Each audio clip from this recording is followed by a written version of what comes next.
The October sun hung over the horizon like a beaten brass coin, casting long, amber shadows across the rolling hills of the Blackwood Ranch. The grass, cured by a long summer and the first hints of autumn frost, had turned to a brittle, shimmering gold.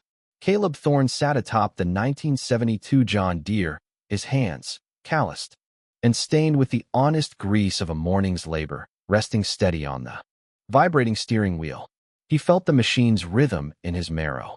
His father had bought this tractor brand new the year Caleb turned 5, and even now, 50 years later, it hummed with the stubborn persistence of a creature that refused to die. Caleb turned the key, and the engine's rhythmic chug sputtered into a profound, ringing silence.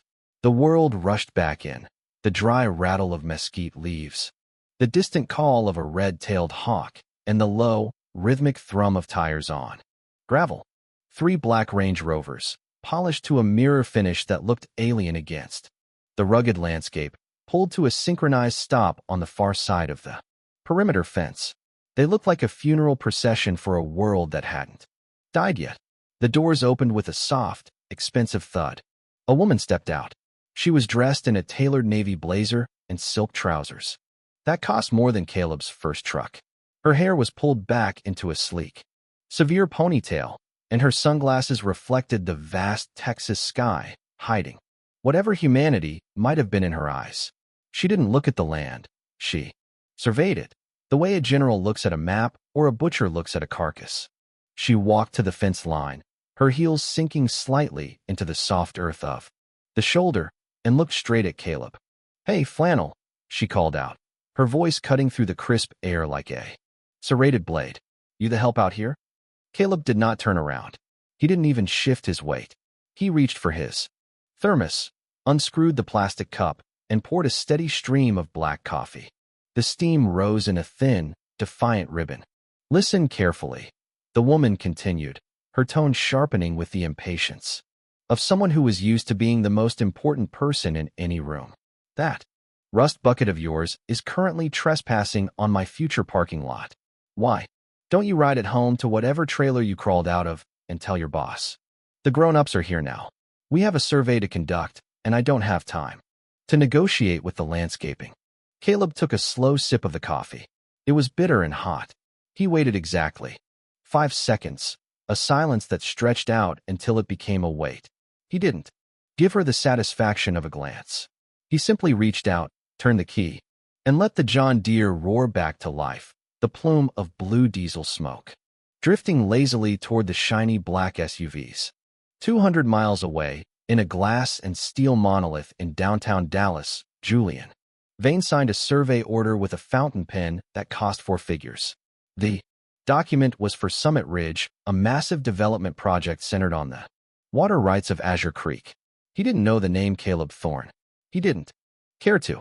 To Vane, people were just variables in an equation, and the equation always ended in a $sign. The next morning broke bright and cold, the kind of Texas autumn day that smells like dry mesquite, wood smoke, and the promise of a hard winter. The Rusty Spoke diner sat on the corner of Main and Pecan in the heart of Cedar Hollow. Its windows were permanently fogged from the sizzle of the griddle, and its vinyl booths were filled with men in grease-stained feed caps talking about cattle, prices, and the lack of rain. A bell rang over the door, a tinny, cheerful sound that usually signaled a friend. But when Elena Sterling walked in, the room went quiet. She walked with the air of someone who had never once in her life been told to wait for a table. She didn't look for a hostess. She scanned the room, dismissed everyone in it with a single glance, and took the booth by the window. She set down a paper cup of expensive, city-branded coffee, an insult to the 10-cent refills the diner offered, and flipped open a gleaming silver laptop. The county appraiser was already 10 minutes late. Elena didn't seem to care. Her phone rang, and she answered it before the second chime. "Closing Summit Ridge inside 90 days, she said, her voice loud enough to fill the small space. It was a Dallas voice, polished, impatient, and designed to take up all the oxygen in the room. "Yes, I have it on the calendar. Tell the board if Vane wants the easement language tightened, he can fly down here himself and deal with the heat." I'm handling the locals. At the far end of the counter, a man in a faded flannel shirt was carefully cutting a stack of pancakes into bite-sized squares for a small girl with a long brown braid. The girl, Maya, was 5, with eyes the color of the creek after a storm. Caleb didn't look up. He didn't need to. He recognized the voice from the fence line. 3 minutes later, Elena's phone rang again. This time, even from across the room, the faint, silken leak of Julian Vane's voice could be heard from the receiver. The neighboring parcel matters, Elena, Vane said, his voice a low, threatening purr. Talk to the holdout. Charm him if you must. Offer 8 figures if it gets us moving. We need that water easement cleaned before the bond rating comes through. Without the creek, Summit Ridge is just an expensive sandbox. Elena rolled her eyes, her gaze drifting toward the window. Julian, it's a hick. With a tractor. He's probably never seen a check with more than 4 zeros. He'll sign for $2 million and a handshake once he realizes I can buy his entire family tree. I'll have the signature on your desk by Friday. Maya looked up from her plate, her fork poised in the air. Daddy, why is that lady talking so loud? Caleb kept his eyes on the plate. He cut another piece of pancake, his movements slow and deliberate. Some people use loud to cover up small, sweetheart. Just keep eating. Elena ended the call and stretched her shoulders, a predator relaxing after a minor kill. She glanced around the diner, and for the first time, her eyes caught Caleb's. There was a flicker, a split second of recognition. She remembered the tractor. She remembered the smoke. The tips of her ears turned a faint shade of pink, the only sign that she possessed a pulse. She stood up, smoothed her blazer, and walked over. She stopped beside their booth, not waiting for an invitation, acting as if the space belonged to her by right of eminent domain. Mister, she started, leaving the silence open for him to fill. Caleb did not offer his name. He took a sip of his coffee, looking at her over the rim of the heavy ceramic cup. His eyes were like flint. Elena didn't miss a beat. She pivoted into her professional smile, the one she had paid a coach in Dallas $8,000 to perfect. It was bright, symmetrical, and entirely hollow. I'd like to discuss your property line at some point. At your earliest convenience, of course. Caleb set the cup down with a soft clink. Property line's been there since 1887, ma'am. Hasn't moved an inch in 135 years. Don't see why it would start wandering now. Elena reached into her pocket and placed a business card on the table. It was heavy cream stock paper with dark blue ink and no graphic. Just her name and a Dallas area code. Things change, Mr. Thorne. Even things that have been standing since 1887. Money has a way of shifting the earth. She walked out without looking back, the bell chiming her exit. Maya reached over, picked up the card, turned it upside down, and squinted at it. What does it say, Daddy? Caleb took the card and slid it into the pocket of his flannel without reading it. It says some people have more paper than sense, Maya. That night, Caleb stood on the cedar porch of his white frame house, a structure that had weathered dust bowls, depressions, and the passing of his beloved Sarah. He watched the horizon.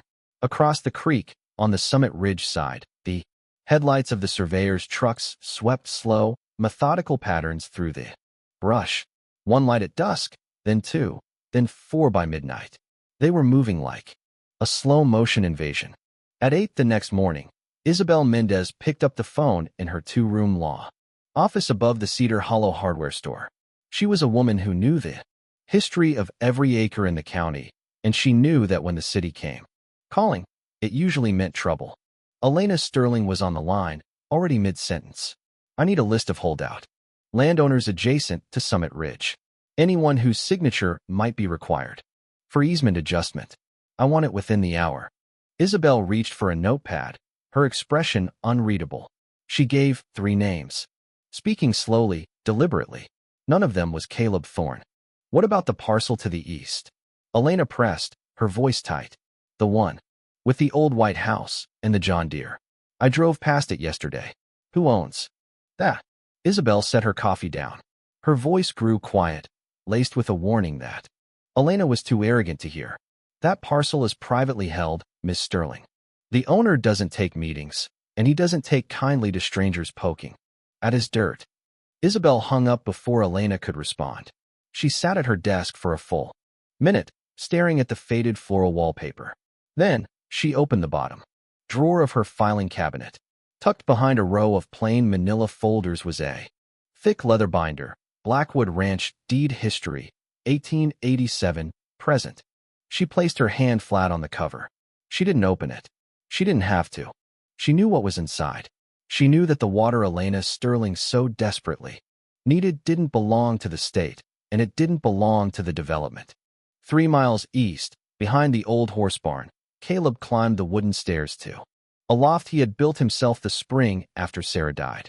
The walls were lined with what looked, at a glance, like a normal rancher's keepsakes. But a closer look revealed a different story.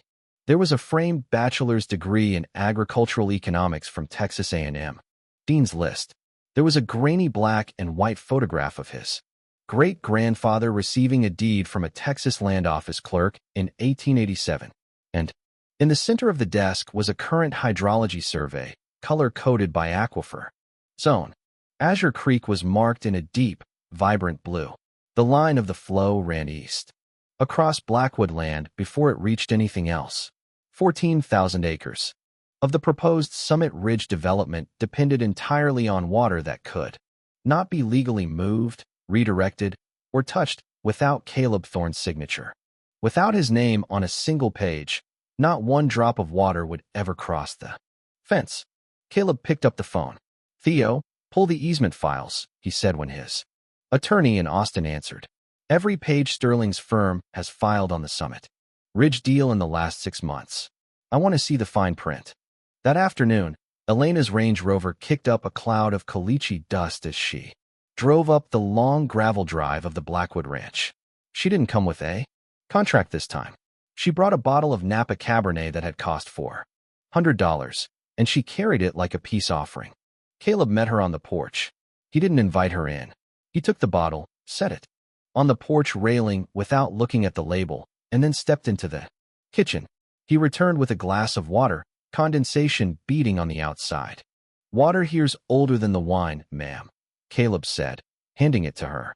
"Try it first." Elena took a sip, intending to be polite and move on to her pitch. But as the liquid hit her tongue, her face shifted. It was cold, clean, and carried a faint, mineral sweetness that she had never tasted in a plastic bottle or a city tap. "Where does this come from?" she asked, genuinely surprised. "Azure Creek," Caleb replied. 3 miles that way. Been running since before the state of Texas existed. My family's been drinking it for 5 generations. It's the soul of this land." A door creaked. Maya came out, leading an old, gentle Palomino mare by the halter. The girl stopped when she saw the woman in the expensive clothes. Elena, who had never knelt to a child in her life, found herself setting the glass down and lowering herself onto one knee. "Hi," Elena said, her voice softening in a way that would have shocked Julian. "Vane, who's your friend?" "This is Honey," Maya said, her voice proud. "She's old." "So am I, sometimes," Elena whispered. Caleb watched them. He didn't speak. When Elena finally stood to leave, she paused at the door of her car. "Mr. Thorne, what would it take for you to sign an easement?" Caleb looked at her, his silhouette tall against the setting sun. "To know what you'd actually do with the water." He went back inside, and the door closed with a firm, final click. That night, the file from Austin arrived by courier. Caleb carried the accordion folder up to his loft and turned the pages slowly, one by one. He worked deep into the night, the only sound the ticking of a grandfather clock and the rustle of paper. He found it on page 28, marked with a yellow tab by his lawyer. It was a scanned internal memo dated September 14th. The signature at the bottom was Julian Vane's. The subject was the engineered diversion of Azure Creek flow toward an Austin Metropolitan Water contract. Caleb read the words again. It wasn't just a development. It was a heist. Vane planned to draw the creek dry within 7 years, selling the lifeblood of the county to the highest bidder in the city, leaving the ranches downstream to turn into a dust bowl. Caleb folded the memo and looked at the photograph of Sarah on his desk.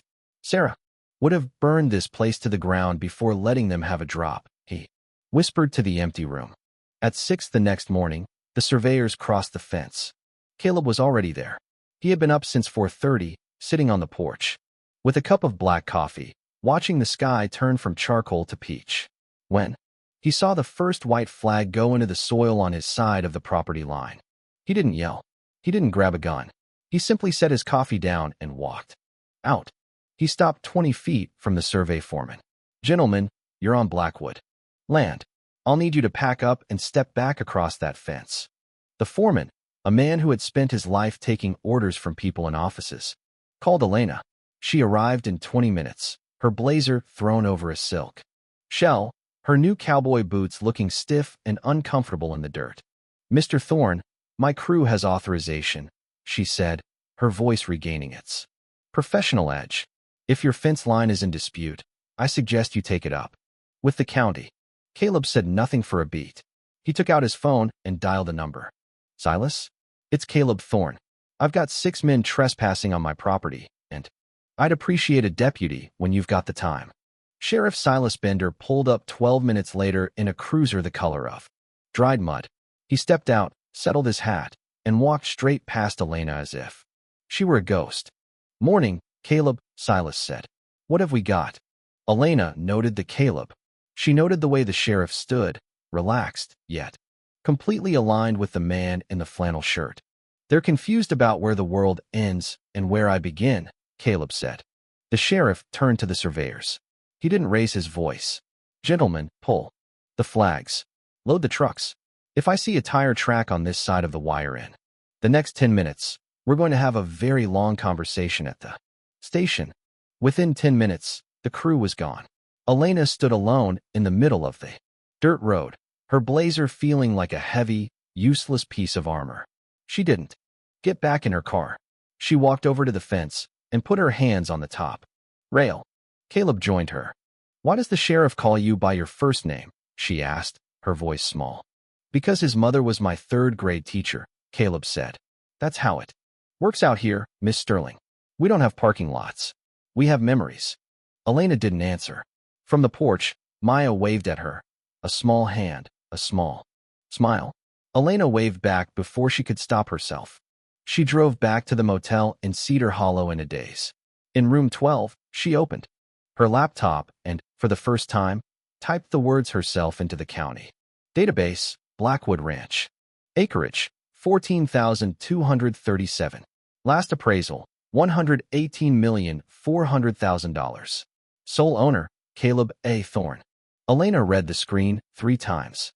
The word she had spat at him that first afternoon, future parking lot, echoed in her head, and for the first time in her career, she felt the cold, sharp sting of shame.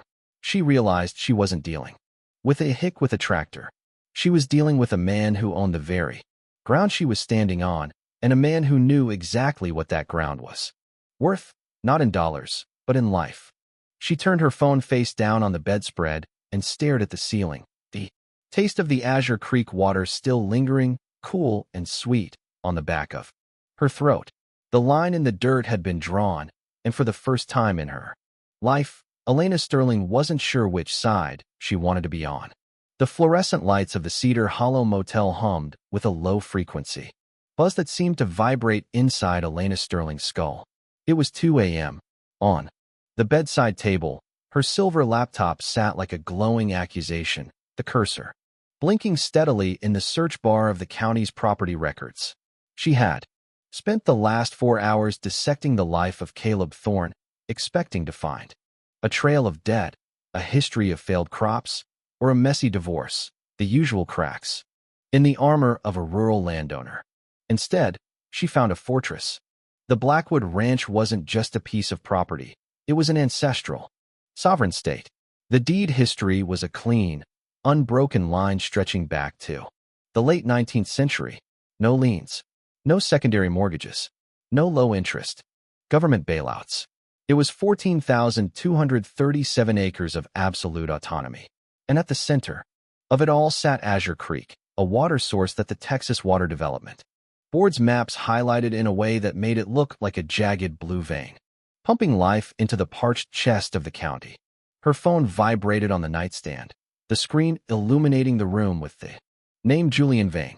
Elena hesitated. She looked at the heavy cream business card she had left on Caleb's table, the one he hadn't even deigned to look at. She picked up the phone. "It's late, Julian," she said, her voice raspy from the dry motel air. "It's never late for $100 million closing." Elena Vane's voice came through, smooth as polished marble and just as cold. "I saw the report from the survey foreman." "A local sheriff? Really? I thought you were sent down there to clear the brush, not to get tangled in it." "Thorne isn't who we thought he was," Elena said, sitting up and pulling the thin comforter around her shoulders. "He's not a desperate rancher looking for an exit strategy. He's the wall, Julian. And he's got the law on his side. This isn't just a boundary dispute. It's a jurisdiction." There was a pause on the other end. Elena could almost hear Vane pouring a drink. "In his penthouse office. Everyone has a price, Elena. The problem is usually that the person offering it doesn't have enough imagination. If 2 million won't do it, offer 10. If 10 won't do it, find out what he loves and explain how expensive it is to protect it. I need that easement.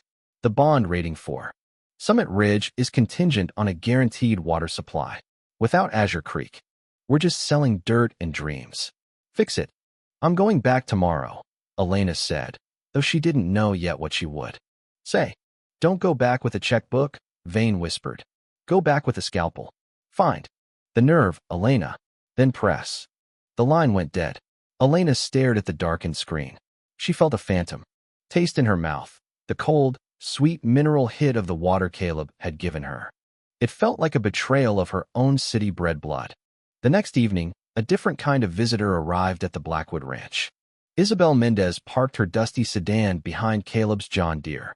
She didn't climb the stairs with the brisk efficiency of a developer. She walked slow, the weight of a leather binder tucked under her arm like a heavy secret. Caleb was on the porch, oiling a piece of tack. He didn't look up as she approached, but he kicked a second chair out with his boot, a silent invitation. "You're working late, Isabel," Caleb said. "I'm not working, Caleb. I'm worrying," the lawyer replied. She sat down, placing the leather binder on the table between them. It was the history of the ranch, the one she had guarded in her office for 20 years. Caleb stopped his work and looked at the binder. "Vane's people reached out to you. Worse, they reached out to my son," Isabel said, her voice trembling slightly. "Daniel just made associate at a top-tier firm in Dallas. He's 26. Caleb, he has the world in front of him. This morning, he called me. Apparently, Julian Vane sits on the advisory board of his firm." Daniel was strongly encouraged to suggest that his mother helped facilitate the Summit Ridge easement. Caleb's jaw tightened, the muscles flaring in the dim porch light. "He's using the boy to get to the dirt." "He's using the boy to get to me," Isabel corrected. "He knows I'm the only one who can navigate the old water titles. He's threatening to bury Daniel's career before it starts if I don't play ball. Caleb, I can't be your lawyer of record on this one. If I fight him, I'm fighting my son's future." Caleb looked out toward the creek. The moon was rising, reflecting off the water in a silver ribbon that looked like a scar across the land. "You don't need to be my lawyer, Isabel. You just needed to come tell me. That's enough." "He's not going to ask nicely anymore," she warned. "I've seen the filings. Vane's shell entities are preparing. They're going to claim an adverse easement. They'll argue that the water is a public necessity, and they'll use a public-private consortium to invoke eminent domain. They'll take it through the courts and the legislature simultaneously. They'll drown you in paperwork until you can't afford the air you breathe." Caleb stood up and walked to the edge of the porch. He looked at the white frame of the house, the barn his grandfather had raised, and the small window where Maya was sleeping, dreaming of horses and sunshine. "Let them bring their paper," Caleb said quietly. "Paper burns. Land doesn't." 3 days later, Elena Sterling returned to the ranch. She didn't bring the Range Rover. She had rented a basic Ford SUV from the airport, a vehicle that didn't scream outsider quite so loudly. She wasn't wearing the blazer. She wore a pair of dark jeans and a simple cotton shirt, her hair tied back in a messy knot. She didn't bring wine. She brought a manila folder. Caleb was in the barn, the smell of hay and old leather thick in the air. He was brushing honey, the palomino, his movements rhythmic and soothing. He knew she was there long before she spoke. I read the contract, Mr. Thorne, Elena said from the doorway. Her voice wasn't loud today. It was hollow. Caleb didn't stop brushing. Which version? The one they show the investors, or the one they keep in the safe? The real one, she said, stepping into the barn. The light filtered through the slats in the wood, casting bars of gold across the dirt floor. I spent the night going through the diversion clauses on page 28.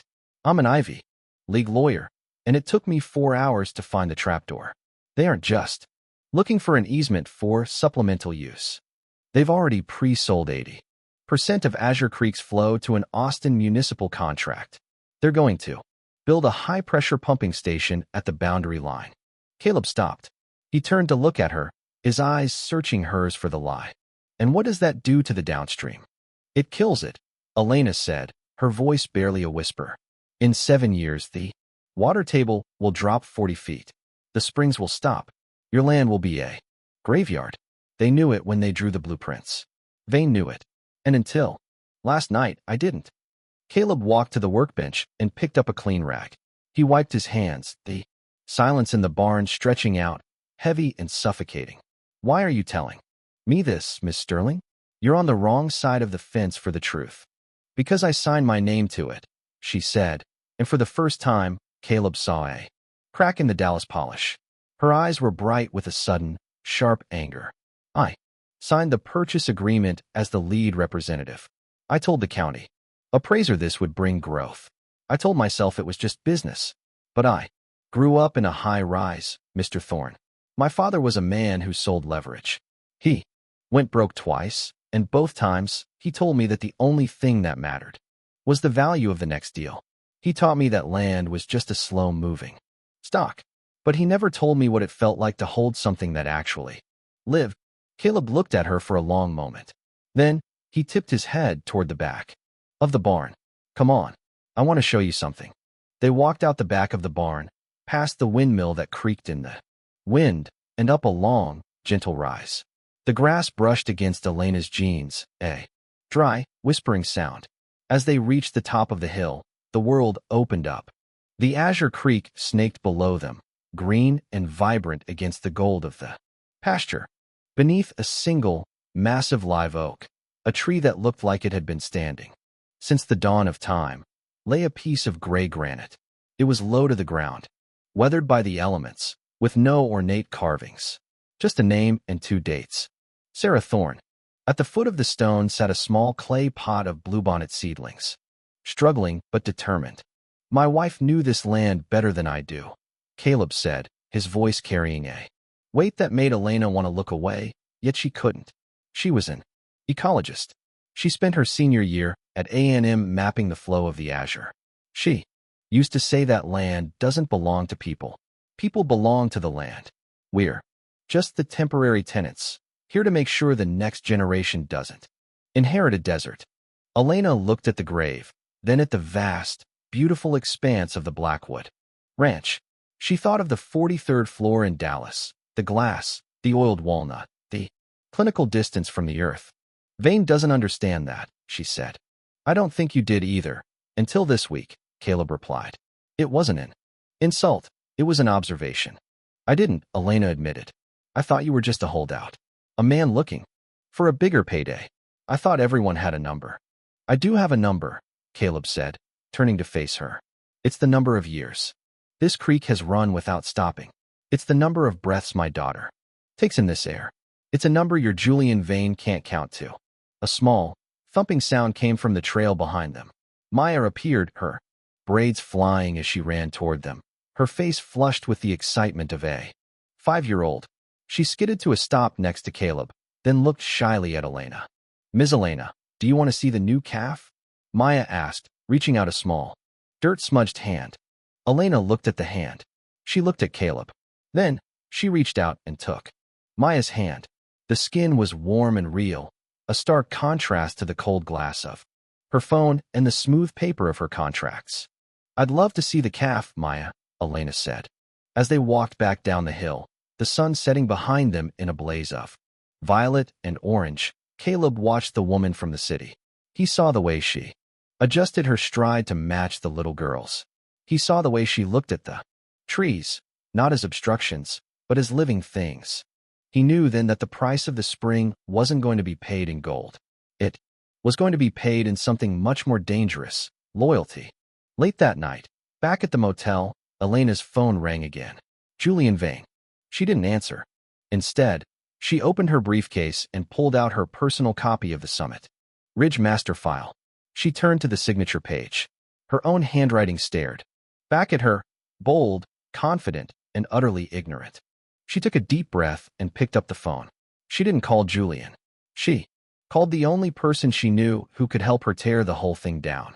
Isabel. Elena said when the lawyer answered. My name is Elena Sterling. I'm the lead counsel for Summit Ridge, and I think we need to talk about what's really in the vault. The silence on the other end lasted for 5 seconds. I've been waiting for this call, Miss Sterling, Isabel said.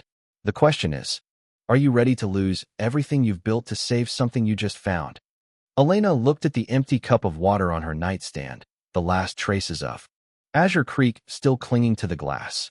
I'm ready, Elena said. And in the darkness of room 12, the grown-up finally realized that the most important deals aren't the ones you sign, but the ones you refuse to let happen. The price of the spring was high, but for the first time in her life, Elena Sterling was finally willing to pay it. The rain began as a fine, silver mist that clung to the windshield of Elena Sterling's rented SUV, blurring the neon sign of the Rusty Spoke Diner into a smear of crimson and gold. It was nearly midnight, the hour when Cedar Hollow usually folded into a deep, silent sleep, but the lights in the two-room office above the hardware store were still burning. Elena climbed the narrow wooden stairs, each step groaning under her weight. She felt the heavy weight of the manila folder in her bag, a collection of documents that represented her career, her reputation, and her father's approval. To hand it over was to dismantle the life she had spent 15 years building. Isabel Mendez was waiting at the door. The lawyer looked tired, the shadows under her eyes deepening the sense of gravity that had settled over the town. She didn't offer a greeting. She simply stepped aside and pointed to the desk, where a pot of coffee sat, thick and dark. You're sure about this, Elena? Isabel asked, her voice low. Once we open this door, Julian Vane will know. He's not a man who lets people leave his orbit without a price. Elena set her bag on the desk and pulled out the Summit Ridge master file. He's already charging a price, Isabel. He's charging Caleb Thorne his heritage, and he's charging your son his future. I'd rather pay mine in one lump sum than spend the rest of my life in debt to a man like Vane. For the next 4 hours, the two women worked in a silence broken only by the rustle of paper and the distant hiss of the rain. They laid the documents out across the floor, mapping the conspiracy like a crime scene. Elena pointed out the shell entities, Voss Meridian, Blue Flow Holdings, Granite Creek Partners, all of them leading back to a single offshore account controlled by Vane. There, Isabel said, pointing to a line in a subclause on page 84 of the environmental impact draft. It's not just a diversion. It's an intentional drawdown. They aren't just taking what they need, they're intentionally lowering the pressure in the aquifer to trigger a state of emergency clause. If the water table drops below a certain level, the state can legally seize the surrounding unproductive land to protect the municipal supply. Elena felt a chill that had nothing to do with the damp night air. He isn't just stealing the water. He's using the theft to justify taking the ranch. He wants the whole 14,000 acres for pennies on the dollar once the land is declared a drought hazard. It's brilliant, Isabel whispered, a trace of professional horror in her voice. And it's completely illegal if we can prove intent. We can't prove intent with just these, Elena said, tapping the folder. We need the 2019 transcripts.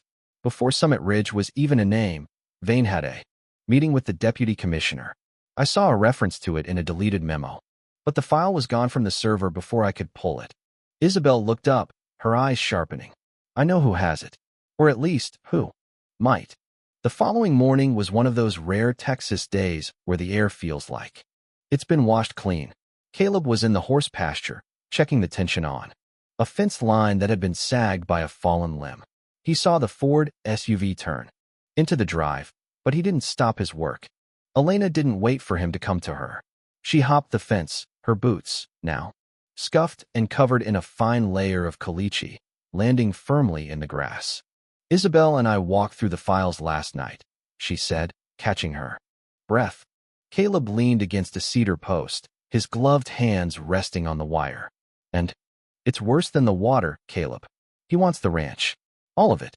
He's engineered a way to make the state take it for him. He's playing a game that ends with you in a courtroom and Maya in a city apartment." Caleb's expression didn't change, but his eyes grew cold, like the surface of the creek in January. "People have been trying to take this dirt since the Comanches. Vane's just the first one wearing a silk tie. We need proof of a meeting from 2019, Elena continued, stepping closer. "Isabel thinks Hollis Vance might have it. She said he's the only one who knows where the bodies are buried in this county." Caleb stood up straight, his gaze shifting toward the south. "Hollis. He's been the conscience of Cedar Hollow since before I was born. If he's got something, he won't give it to a lawyer from Dallas. And he sure as hell won't give it to someone who works for Vane." "Then you have to come with me," Elena said. Tell him I'm with you." Caleb looked at her, really looked at her. He saw the dark circles under her eyes, and the way she was standing, not as a representative of a firm, but as a woman who had nowhere else to go. "Maya," Caleb called out. The little girl appeared from behind the barn, leading the old mare. "Get your boots on, sweetheart. We're going to the feed store." The Cedar Hollow Feed and Tack was a long, low building that smelled of molasses, dry grain, and ancient dust. Hollis Vance sat behind a counter that had been rubbed smooth by decades of leaning elbows. He was 78 years old, with skin like cured leather and eyes that didn't miss a single detail. When the bell over the door jangled, Hollis didn't look up from his ledger. "Wade's still waiting on that salt lick, Caleb. Tell him the truck's delayed." "I'll tell him, Hollis," Caleb said, walking to the counter. "But I'm not here about salt." Hollis looked up then. He looked at Caleb, then at Maya, and finally, he settled his gaze on Elena. He stared at her for a long time, the silence stretching, until the hum of the refrigerator in the back sounded like a roar. "This the Dallas lady?" Hollis asked, his voice a gravelly rasp. "This is Elena Sterling," Caleb said. She's helping us." Hollis spat a bit of tobacco juice into a brass spittoon. "Helping you? Or helping herself to a better view of the creek?" Elena stepped forward. She didn't use her professional voice. She didn't use the charm she had honed in boardrooms. "Mr. Vance, I've spent the last 10 years helping men like Julian Vane turn places like this into suburbs. I'm not proud of it, but I'm here because I found out what he's planning for Azure Creek. If he succeeds, there won't be enough water left in this county to wash your hands, let alone run a ranch." Hollis grunted. He turned his attention back to Maya. "How's that pony of yours?" "Little bit. She's good, Mr. Hollis. She likes the apples you gave me," Maya said with a bright smile. Hollis leaned back, his chair creaking ominously. He looked back at Elena. "Vane came through here in 19. Wore shoes that cost more than my first house. He thought I was just a senile old man behind a counter. He sat in that back room with a man from the land office and talked like the rest of us were just cattle to be moved. He stood up, his movements slow and pained, and gestured for them to follow him. The back room was a labyrinth of filing cabinets and stacks of old newspapers. In the corner sat a massive green safe. Hollis spun the dial with practiced ease. He pulled out a brown envelope, the corners softened by time. "My nephew was the court reporter for that meeting. They told him to shred the transcript. They told him it was privileged information. He didn't like the way Vane looked at him, so he made a copy and brought it to me. He passed away a year later, but he told me to keep this until someone came looking who actually gave a damn about the water." He handed the envelope to Caleb, but his eyes remained on Elena. "If you take this, there's no going back. You understand that, girl? You're not just fighting a company. You're fighting the way the world works now." "I know," Elena said, her fingers grazing the envelope. As they drove back to the ranch, the atmosphere in the truck was different. The unspoken alliance between the rancher and the lawyer had solidified into something tangible. They were no longer two people on opposite sides of a fence. They were two people in the same trench. But Julian Vane was not a man to be underestimated. When they pulled into the Blackwood Drive, Elena's phone vibrated in her pocket. It was a text from an unknown number. She opened it, and her heart skipped a beat.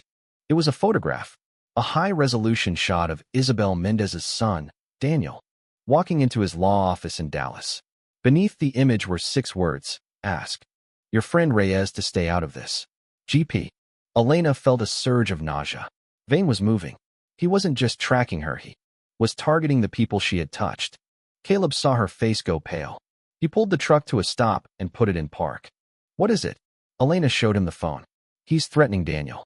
He's telling Isabel to back off through her son. Caleb's hands tightened on the steering wheel until his knuckles went white. That's how he plays. He finds the soft spot. I have to go back, Elena whispered, her mind racing. If I'm there, if I face him, maybe he'll leave them alone. I can't let Isabel lose her son's career. Because of me. No, Caleb said, his voice firm. If you go back now, he wins. He'll bury you. In a non-disclosure agreement, and a lawsuit that will keep you quiet for a decade. We go to Austin. Tonight. Caleb, Daniel's 26. He's just starting. And if Vane takes the creek, there won't be a Cedar Hollow for Daniel to come home to. Caleb interrupted. He turned to her, his gaze steady. We're not running, Elena. We're attacking. We have the transcript. We have the master file. We have Theo Marchetti waiting for us in Austin. We leave Maya with the sheriff's wife, and we drive. Elena looked at the house, then at the man beside her. She realized that for the first time in her life, she wasn't calculating the risk. She was weighing the cost of her soul. Okay, she said. We drive. The transition from the motel to the ranch had been gradual, but that evening, it became official. Elena moved her few belongings into the small cedar cabin. Behind the main house, the guest house that had been empty since Sarah's sister had moved out years ago. It was a simple room, a bed, a small stove, and a porch that looked out over the creek. Caleb had quietly placed a pair of sturdy work boots by the door, and a fresh pitcher of Azure Creek water sat on the table. As the sun dipped below the horizon, painting the sky in bruises of purple and gold, Elena sat on the porch steps. She watched Caleb walk Maya toward the barn for one last evening check on the horses. The scene was so peaceful it felt fragile, like a glass ornament held in a closing fist. She took out her phone one last time. She didn't call Vane. She called her assistant in Dallas, a young woman she trusted. Sarah? It's Elena. Listen carefully. I need you to go to my apartment. In the safe behind the mirror, there's a hard drive. Take it. Go to the bus station. Buy a ticket to anywhere, and then mail the drive to the address I'm about to text you. Don't use your phone after this. I'll make sure you're taken care of. She ended the call and looked at the blue sky. She was burning her bridges. She was liquidating her life in the city, shedding the skin of the corporate shark she had become. Caleb walked back from the barn, Maya skipping ahead of him. He stopped at the foot of the cabin steps. You ready? He asked. I've been ready for a long time, Caleb, she replied. I just didn't know it until I tasted the water. They stood there for a moment in the gathering dark, the rancher who belonged to the land, and the lawyer who was learning how to. The alliance was no longer unspoken. It was a pact written in the dust of the Blackwood Ranch, and by morning, the rest of the world would finally know that the Help and the Hick were the ones truly in charge. The price of the spring was high, but as they prepared to head toward the capital, Elena knew that the value of what they were protecting was something that could never be measured in a boardroom. It was the future, and it was running cold and clear just beyond the trees. The drive from Cedar Hollow to Austin was a 3-hour journey through the dark, winding arteries of the Texas Hill Country. Caleb Thorne's 1998 Ford F-250 roared with a rhythmic, mechanical growl, its headlights cutting twin swathes of amber through the low-hanging mist of Highway 281. Beside him, Elena Sterling sat in a silence so profound it felt like a physical presence. Between them, Wedged into the center console lay the leather briefcase containing the Hollis Vance transcript and the manila folder of stolen Voss Meridian memos, the ammunition for the war they were about to declare. They reached the outskirts of Marble Falls before anyone spoke. The neon signs of 24-hour gas stations flickered past, lonely beacons in the vast, cedar-choked landscape. My father once told me never to love anything that couldn't appreciate in value, Elena said suddenly. Her voice was thin, almost fragile, stripped of the Dallas boardroom veneer. He meant it as a shield. He had gone broke twice by the time I was 15. He thought if I viewed the world as a series of depreciating assets, I'd never get my heart broken by a bad investment. Caleb didn't take his eyes off the road. His hands, large and steady on the wheel, looked like they had been carved from the same oak as his porch. Land doesn't appreciate or depreciate, he said quietly. It just is. It's the only thing that doesn't lie to you. People might write different names on the deeds, but the dirt remembers who worked it and who just watched it. Elena looked out the side window at the dark silhouettes of the hills. I spent 10 years trying to prove him right. I treated every acre like a stock option. But standing on that rise yesterday, looking at your wife's grave, I realized Vane isn't just looking for an appreciation in value. He's looking for a way to delete the history so he can write his own. Sarah wrote her senior thesis on the ecology of Azure Creek, Caleb said. A ghost of a smile touched his lips. That's how we met. I was a junior. She was a senior. She walked onto my land without asking, much like you did, and started taking water samples. I told her she was trespassing. She told me I was lucky. She was there because I didn't know the first thing about the treasure I was sitting on. Elena turned toward him. What did you say? I told her maybe she could teach me, Caleb replied. She spent the next 20 years doing exactly that. She taught me that the water isn't ours to sell. It's ours to pass on. Vane thinks he can buy the future, but the future is just the past with the lights turned on. They reached Austin just as the sky was beginning to bleed into a bruised pre-dawn purple.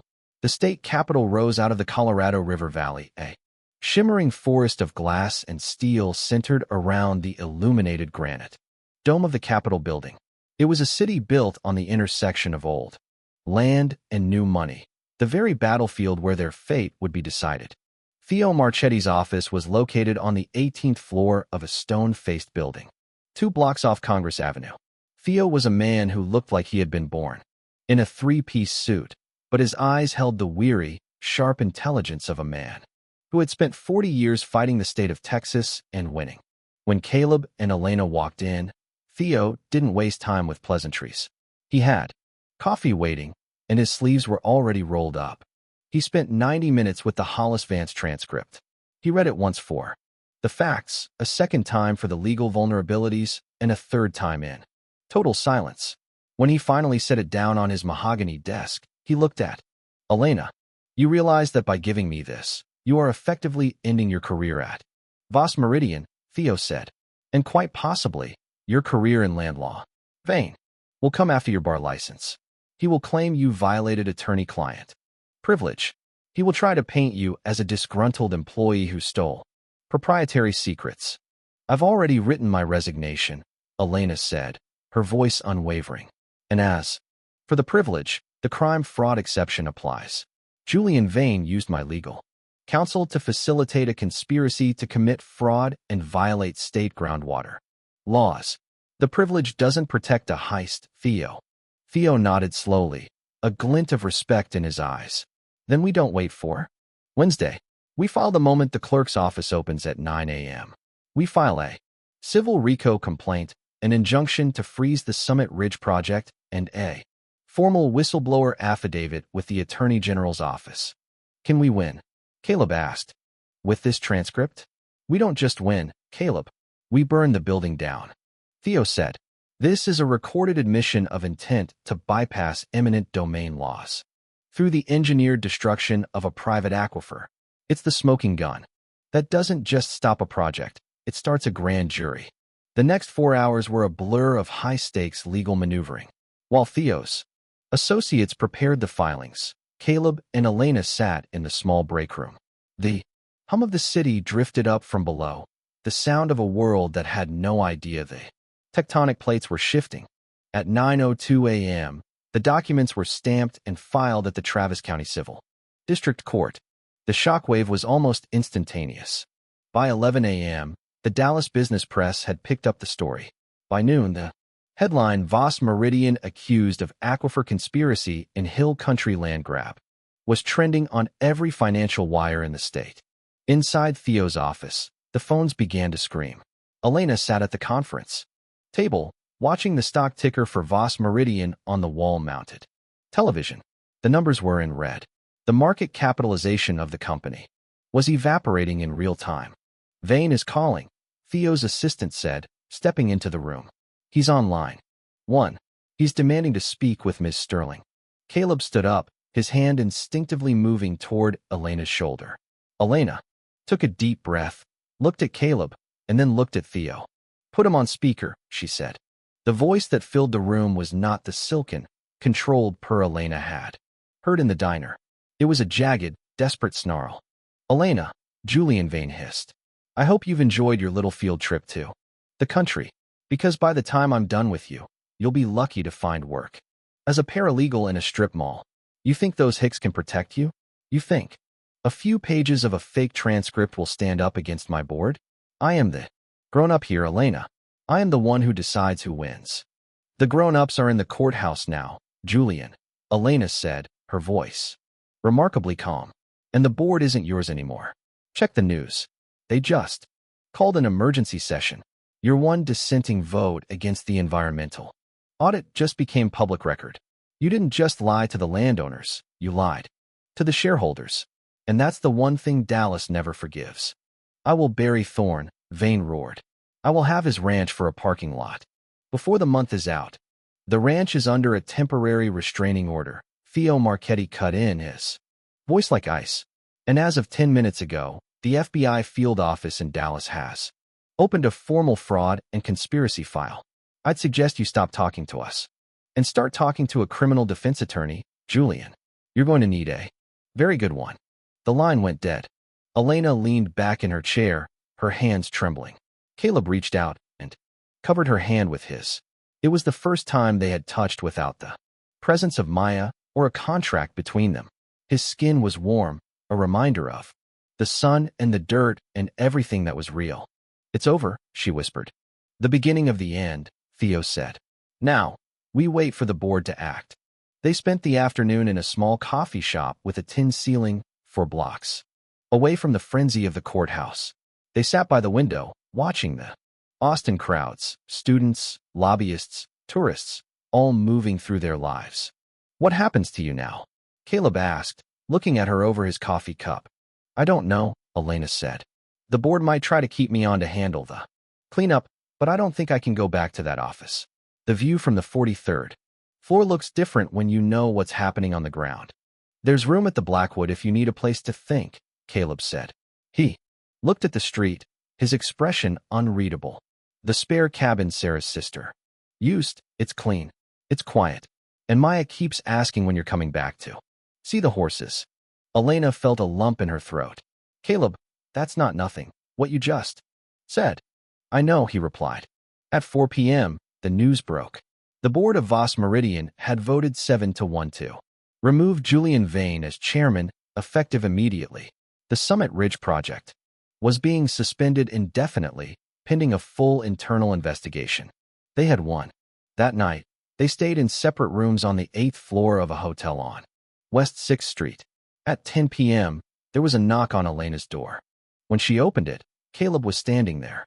He wasn't holding a contract or a phone.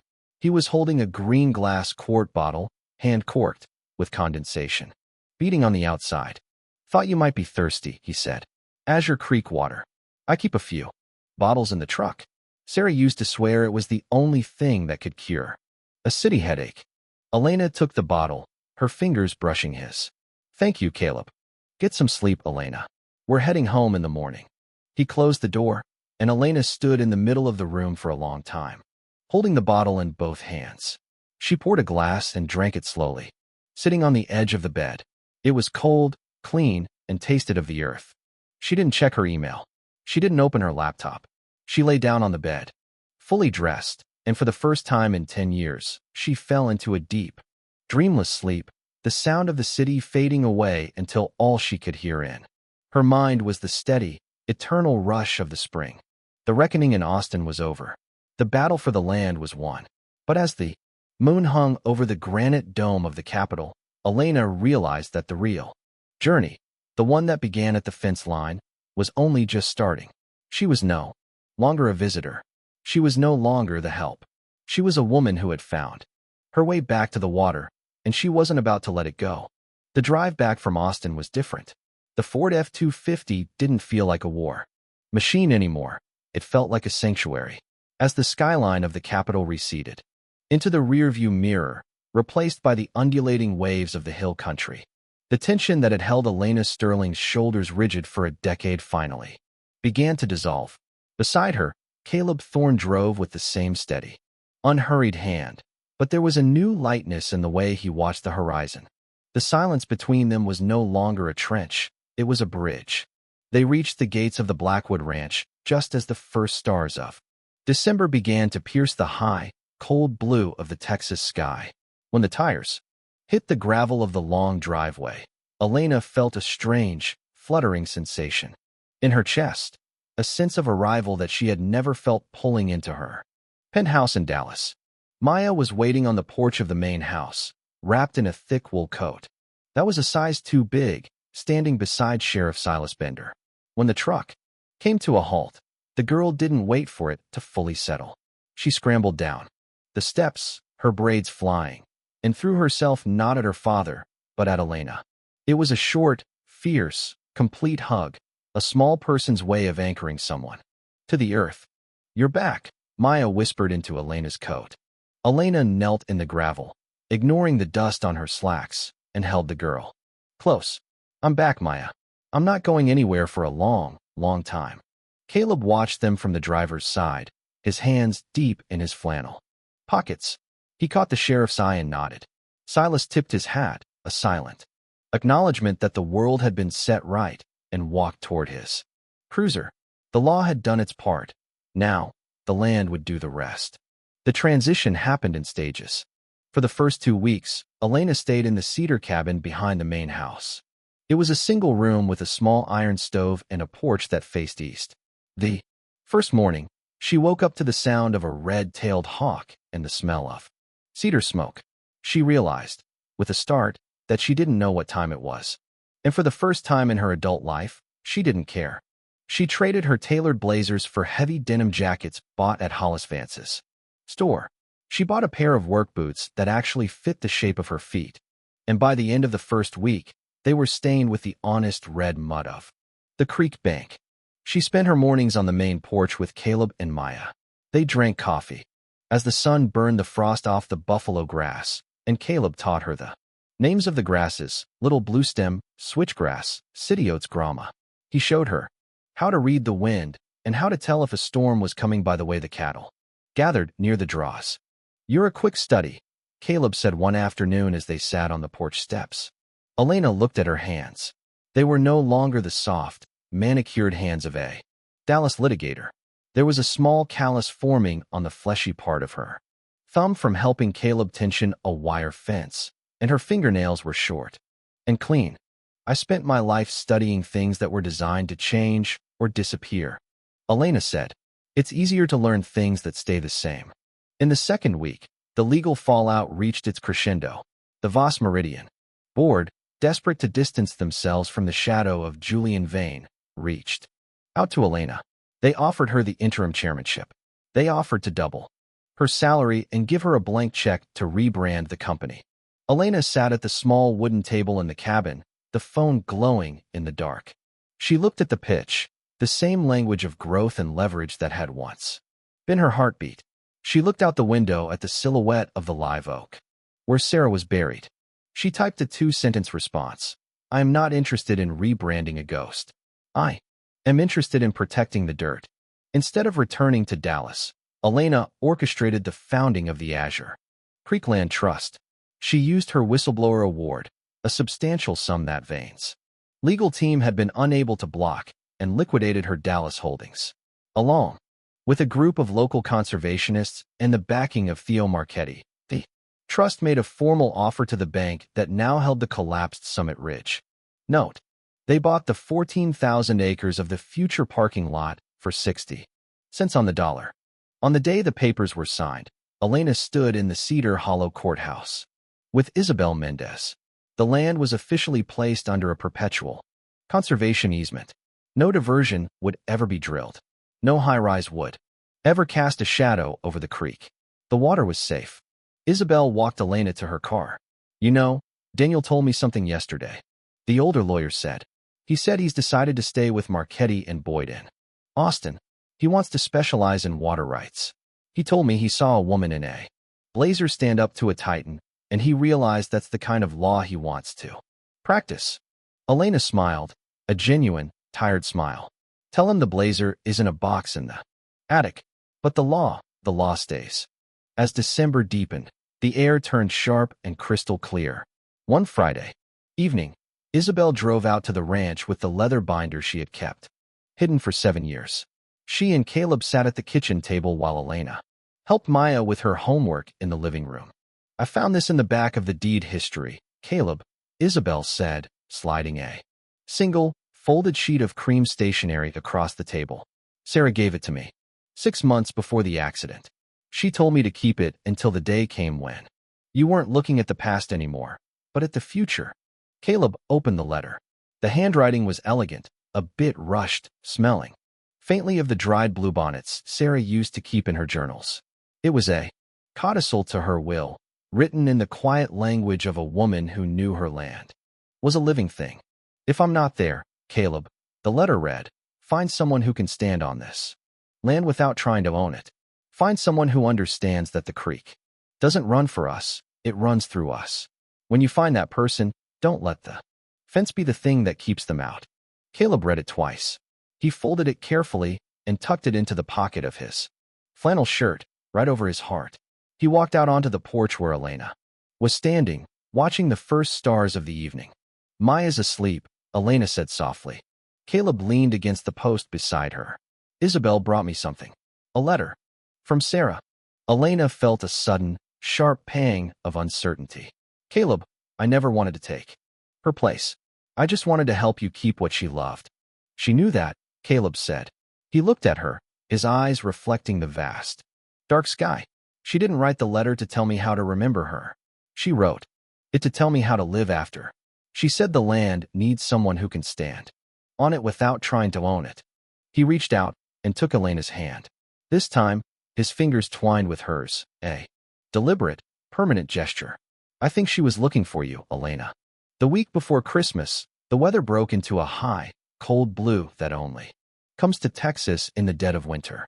Elena had moved out of the cabin and into a small, rented house on the edge of Cedar Hollow, close enough to the ranch to hear the windmill, but far enough to give them the space to grow into whatever this was. Wade and Elena spent the afternoon walking the fence line between the Blackwood Ranch and what was now the Azure Creek Preserve.